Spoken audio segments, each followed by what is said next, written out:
Hello అండి. నేను మీ Mounika. Welcome back to my channel VR cooking and vlogs. ఈరోజు చింత చిగురిని సంవత్సరం అంతా ఎలా నిల్వ ఉంచుకోవాలో నేనిప్పుడు మీకైతే చూపించబోతున్నాను. నేనైతే ఇలా వచ్చిన చింత చిగురిని కొనుక్కున్నాననమాట అండి. కొనుక్కున్న తర్వాత ఇలా బాగు చేసుకోవాలి చింత చిగురిని. కాడలన్నింటినీ ఒలిచేసుకొని శుభ్రంగా బాగు చేసుకోవాలనమాట. అప్పుడు మనకి కూర వండుకున్నప్పుడు అదిను కొంచెం తేలిగ్గా ఉంటుందన్నమాట. ఒక్కసారి పని చేసుకుంటే మళ్ళీ మళ్ళీ చేసుకొని అవసరం లేదు. ఇలా కాడలన్నిటిని తుంచుకొని పక్కన వేసేసుకోవాలి. ఇప్పుడు ఈ మిగిలిన చింత చిగురు ఉంది కదండి, ఈ చింత చిగురులో కొద్దిగా పసుపు అండ్ అలాగే ఉప్పు వేసుకోవాలి. పసుపు దాదాపుగా 2 స్పూన్లు వేసుకున్నామండి. ఉప్పు 2 గుప్పిళ్ళు వేసుకున్నాము. ఇది దాదాపుగా అర కేజీ వరకు ఉంటుందన్నమాట చింత చిగురు. 2 గుప్పిళ్ళు ఉప్పు వేసుకున్నాము.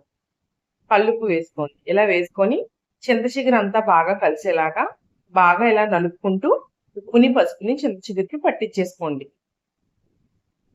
ఇలా పట్టించుకున్నట్టయితే మనకి సంవత్సరం పాటు నిల్వ ఉన్న చింత చిగురు పాడవదనమాట. ఇలా బాగా చింత చిగురికి పట్టించేసుకున్న తర్వాత ఈ చింత చిగురిని మిక్సీ జార్లో వేసుకొని కొద్దిగా వేసుకుంటున్నాను. వేసుకొని గ్రైండ్ చేసుకోవాలన్నమాట. బాగా మెత్తగా కాకుండా కొంచెం పచ్చగా. ఇప్పుడు నేను మీకు వీడియోలో చూపిస్తున్నట్టుగా చేసుకోవాలి.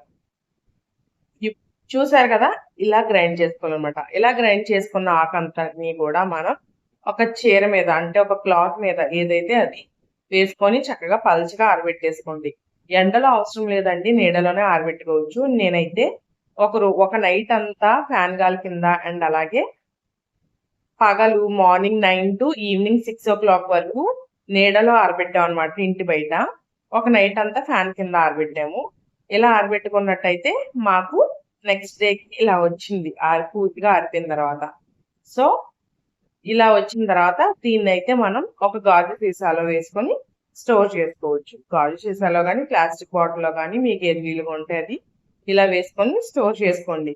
ఇలా చేసుకున్నట్టయితే మనకి సంవత్సరం మొత్తం నిలవ ఉంటుందన్నమాట చింత చిగురు. మనం ఎప్పుడైనా చింత చిగురు పప్పు వండుకోవాలనుకున్నా, చింత చిగురు మటన్ వండుకోవాలనుకున్నా, లేదంటే ఎలా కర్రీ వండుకోవాలనుకున్నా దీన్ని అయితే యూజ్ చేసుకొని వండుకోవచ్చు. చూసారు కదా ఎలా స్టోర్ చేసుకున్నాను. మీకు కూడా యూస్ఫుల్ అయితే మన వీడియోని లైక్